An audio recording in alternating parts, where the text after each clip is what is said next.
Assalamualaikum warahmatullahi wabarakatuh. Selamat pagi, siang, sore, mungkin juga malam kepada teman-teman yang sedang menyaksikan video ini. Pada kesempatan kali ini saya akan sedikit menjelaskan terkait 4 pilar utama dalam PBO atau pemrograman berorientasi objek. Seperti pada video sebelumnya, saya menjelaskan sedikit mengenai konsep pemrograman berorientasi objek ya, atau PBO atau juga sering dipanggil dengan OOP, Object Oriented Programming. Kali ini kita akan membahas 4 pilar gitu ya. Sebenarnya sebutan 4 pilar di sini itu merujuk ke 4 konsep yang ada di PBO atau di OOP, yakni ada abstraction, encapsulation, ada polymorphism, sama inheritance gitu ya. Meskipun inheritance kemarin sudah sedikit dijelaskan ya, mungkin di sini akan lebih saya tekankan gitu. Terus kenapa sih ini disebut 4 pilar? Sebenarnya yang saya pahami, yang saya dapat dari dosen saya pun, kenapa 4 hal ini yang menjadi yang disebut yang kita sebut sebagai pilar gitu ya. Karena dengan insya Allah dengan menguasai atau memahami 4 konsep ini, kita dapat dengan mudah gitu ya mengoperasikan konsep OOP gitu. Mungkin tanpa banyak bicara lagi, kita langsung saja ke pembahasan pertama yakni abstraction.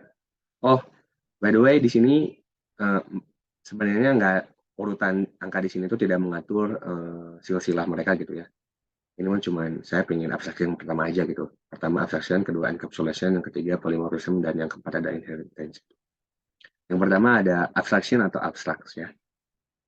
Secara harfiah, abstraction adalah konsep di mana objek direpresentasikan hanya dengan fitur atau karakteristik penting yang relevan dengan aplikasi atau masalah yang ingin diselesaikan. Dalam konsep ini, kita menyembunyikan detail internal dari sebuah objek dan hanya mengekspos fitur atau karakteristik penting yang relevan. Hal ini membantu menyederhanakan kompleksitas program dan memudahkan pemeliharaan kode. Ya, itu secara buku ya, teoritis. Ya, jadi sebenarnya gini, abstraction itu ya kalau seperti yang sudah teman-teman lihat, abstraction itu dapat dilihat dari penggunaan kata abstrak dalam kelasnya gitu. Kayak di sini ada kelas mobil. Kelas mobil public abstract kelas mobil. Berarti kelas mobil ini adalah kelas abstrak, di mana kelas abstrak mobil ini mempunyai dua metode abstrak. Ditambah juga dengan apa? Ya ini ada abstrak void gitu. Kan kalau metode biasa paling public void. Nah ini ada tambahan abstrak berarti metode di sini pun metodenya metode abstrak. Ada kelas abstrak mobil dan ada di kelas abstrak mobil ada dua metode abstrak. Yang pertama ada start motion dan yang kedua ada bergerak. Cara singkatnya dan definisi menurut saya, jadi abstrak itu adalah penginisialisasian metode di kelas supernya gitu. Dan nanti dijelaskan lebih rincinya atau gimana output dari si metodenya itu nanti dijelasin di subclassnya. Kayak di sini ada public class mobil sport extend mobil. Nah, sekalian dijelasin ya. Mobil sport tuh di sini extend mobil. Yang artinya mobil sport itu mengextend dari kelas mobil. Yang berarti kelas mobil sport ini adalah subkelas dari kelas mobil. Jadi si mobil ini adalah kelas superiornya. Dan di sini mobil sport itu sebagai subkelas. Ditandai dengan apa nih? Ada kata extend. Public class mobil sport extend mobil. Berarti subkelas mobil sport mengextend dari kelas mobil. Di sini di mobil sport mempunyai dua, sama seperti di atasnya, yaitu ada public void start mesin dan public void bergerak. Di sini nggak pakai abstrak ya, karena di sini udah dijelasin. Kalau di mobil sport, metode start machine outputnya akan mengeluarkan mesin mobil sport menyala, dan untuk metode bergerak akan mengeluarkan mobil sport bergerak. Jadi kan kalau di sini nggak dijelasin kan, kalau di sini udah ada. Nanti itu metode start mesin itu gimana? Apa outputnya? Metode bergerak tuh apa outputnya? Ini dijelaskan yang seperti yang saya bilang sebelumnya, dijelaskan di subclassnya gitu. Sama kayak di sini ada subclass lain di mobil, yaitu ada mobil sedan. Extend mobil berarti kelas mobil sedan adalah subclass dari superkelasnya mobil. Sama punya dua metode, karena yang diinisialisasi cuma ada dua, start mesin sama bergerak dan punya output pun yang berbeda.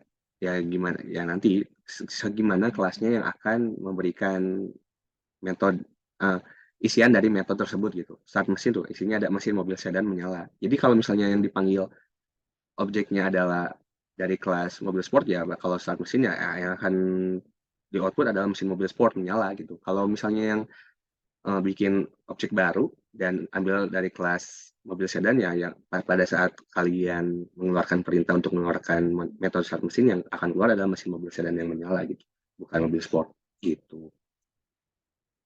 Aku harap kalian mengerti ya. Yang kedua ada encapsulation. Yang pertama encapsulation, ya mungkin teman-teman akan terdengar familiar dengan kata capsulation ya, atau ya kapsul itu membungkus atau mewadahi. Tapi secara harfiah, encapsulation adalah konsep yang menggabungkan data dan fungsi yang beroperasi pada data tersebut menjadi satu kesatuan. Dalam konsep ini, data atau variabel pada sebuah objek dilindungi dan hanya dapat diakses melalui fungsi-fungsi atau metode pada objek tersebut, bukan dilindungi gitu ya. Dengan demikian, data tidak dapat diakses atau dimanipulasi secara langsung dari luar objek. Hal ini membantu menjaga integritas data dan menghindari kesalahan yang tidak disengaja pada program. Mungkin langsung aja nih. Ya itu tadi ya, seperti biasa, pengertian secara bukunya atau secara harfiah. Tapi menurut saya, secara sederhana, encapsulation itu pembungkusan atau pembatasan dalam yang kita pakai gitu, konsep yang kita pakai untuk membatasi program kita. Ya tadi, agar fungsinya apa? Ya jelas untuk melindungi gitu ya. Dan juga meminimalisir kesalahan yang nanti akan didapat dari luar. Terus biasanya, kayak tadi, kalau tadi di abstraction kan kita bisa menilai itu abstraction dengan penggunaan kata abstrak pada kelasnya atau pada metodenya. Nah di sini pun kita dapat melihat secara langsung ya, langsung sekilas mata. Ini kenapa codingan ini disebut salah satu contoh dari codingan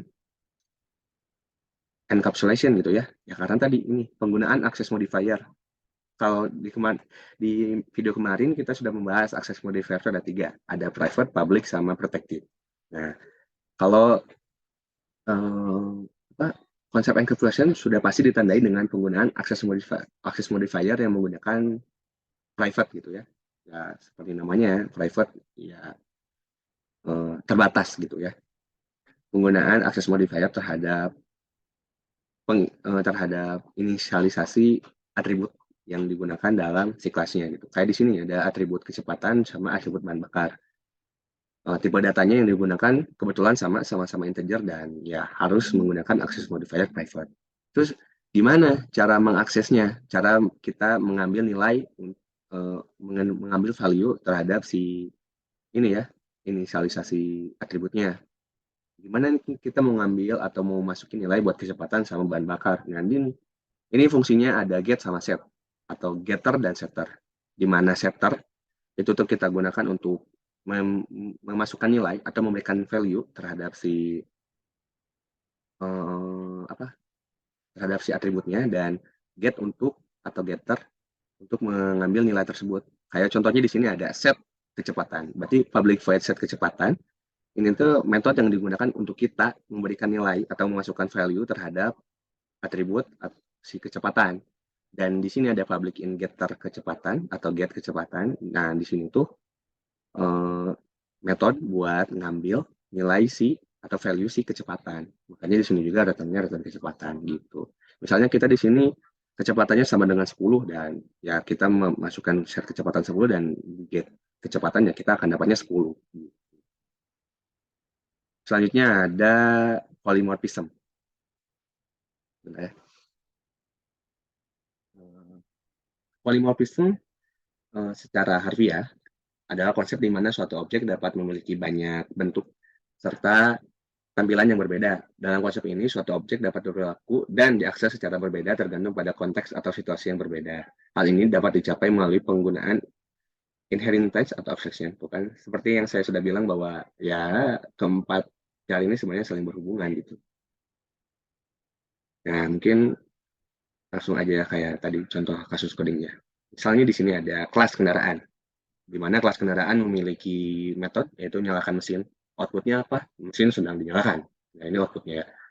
Lalu kita buat subkelasnya, ada kelas mobil, extend kendaraan. Seperti biasa, extend kendaraan berarti kelas mobil di sini adalah subkelas dari super super kelasnya yaitu kendaraan. Di mana sama mobil itu memiliki metode menyalakan mesin. Dan yang kedua adalah mesin mobil sedang dinyalakan. Dan kedua ada kita buat lagi subclass namanya motor, ya action dari kendaraan ya. Action dari subclassnya yaitu kendaraan memiliki satu metode yang sama yaitu menyalakan mesin. Tapi outputnya kan beda tuh, mesin motor sedang dinyalakan. Terus apa sih? Apa polymorphism? Gimana? Kenapa ini disebut polymorphism? Ya, tadi sudah dijelaskan bahwa nama metode sama, tapi outputnya berbeda. Ya kan di sini di super kelasnya atau di parent kelasnya di kendaraan, metode nyalakan mesin itu outputnya mesin yang sedang dinyalakan. Di subkelas mobil, metode nyalakan mesin adalah mesin mobil sedang nyalakan. Jadi outputnya tuh mesin mobil sedang nyalakan. Dan di subkelas motor, tuh output dari metode nyalakan mesin adalah mesin motor sedang dinyalakan. Jadi polymorphism itu satu metode yang ada di parent kelasnya. Pada saat di subkelasnya bisa diakses dan menginisialisasikan konsep output yang berbeda gitu. Meskipun metodenya sama, memang sama. Jadi kita tuh sebenarnya nggak usah lagi apa ya, nggak akan error karena ini tidak dideklarasi karena udah dideklarasi sebelumnya di super kelasnya gitu. Si metode nyalakan mesin tuh. Kayak di sini nanti kita di bagian public class main di sini kita mencoba untuk mengeluarkan gitu ya atau mengoperasikan metode yang udah di atas nih kayak public statement main string ya, kendaraan satu sama dengan new mobil dan kendaraan dua sama dengan new motor. Berarti kendaraan satu adalah objek dari kelas mobil dan kendaraan dua adalah objek dari kelas subkelas motor. Pada saat kendaraan satu nyalakan mesin dan kendaraan dua nyalakan mesin, metodenya sama-sama tapi outputnya beda kan? Ya betul tuh. Di kendaraan satu nyalakan mesin yang dipanggil outputnya akan mesin mobil sedang dinyalakan. Dan di kendaraan dua pada saat memanggil metode nyalakan mesin yang keluar adalah mesin motor sedang dinyalakan. Ya memang karena si kendaraan satu adalah objek dari kelas mobil dan kendaraan dua adalah objek dari kelas motor di mana kelas mobil dan motor memang memiliki metode yang sama tapi outputnya berbeda. Dan ini tidak apa-apa dan ini namanya polymorphism gitu. Tidak akan ada error gitu selama penggunaan inisialisasi dengan benar. Selanjutnya ada yang terakhir, ada inheritance gitu yang sebelumnya pun sudah pernah dibahas, cuman di video sebelumnya udah pernah kita bahas, cuman akan saya perinci lagi gitu ya. Inheritance gitu ya, ya artinya mewariskan atau pewarisan. Secara harfiah, konsep di mana sebuah objek dapat mewarisi sifat atau karakteristik dari objek lain yang sudah ada. Dalam konsep ini, objek yang sudah ada disebut sebagai superclass atau parent class yang tadi ya, dan objek yang mewarisi sifat tersebut disebut sebagai subclass atau child class. Subclass akan mewarisi seluruh properti dan metode dari superclass, sehingga subclass dapat mengakses dan menggunakan properti dan metode dari superclass. Contoh langsung aja ya, kayak di sini ada superclass. Karena kendaraan itu punya deklarasi atau menginisialisasikan jumlah roda dengan tipe data integer dan juga ada inisialisasi jenis bahan bakar dengan tipe data string. Mempunyai satu metode yaitu berkendara, di mana outputnya adalah kendaraan sedang dikendarai. Subkelasnya adalah mobil. Kayak tadi kan udah dijelasin bahwa jika ada nama kelas dan extend nama kelas lain, berarti kelas pertama adalah subkelas dan kelas yang kedua adalah parent kelasnya. Jadi di sini adalah kelas mobil extend kendaraan, jadi subkelas mobil adalah subkelas dari kendaraan, yaitu jadi kelasnya kendaraan gitu. Di sini kita menambah di metode di subkelas si mobil kita menambahkan inisialisasi baru yaitu string jenis mobil dan juga satu metode baru di mana menambahkan kecepatan. Di sini tanpa kita harus menginisialisasikan si jumlah roda dan jenis bahan bakar, di sini pun kita sudah tinggal bisa langsung menggunakan si inisialisasi tersebut gitu. Misalnya di sini nanti ada metode nambah jumlah roda atau menambahkan jenis bahan bakar, kita nggak usah lagi inisialisasi integer jumlah roda dan string jenis bahan bakar.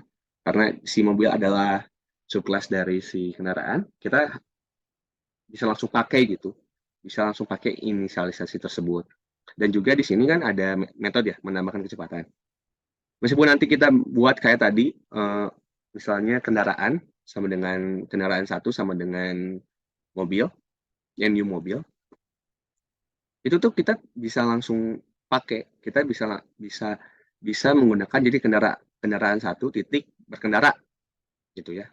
Karena kita ingin akses ini, kita tanpa harus menginisialisasikan di bawah atau di kelas si mobil, kita bisa langsung panggil si metode berkendara karena si mobil adalah subclass dari si kendaraan. Jadi tanpa harus diinisialisasikan kembali, si metode berkendara bisa langsung kita akses. Meskipun kita objek yang kita pakai adalah objek dari si subclassnya gitu. Objek objek dari objek dari si kelas mobil bukan dari kelas kendaraan.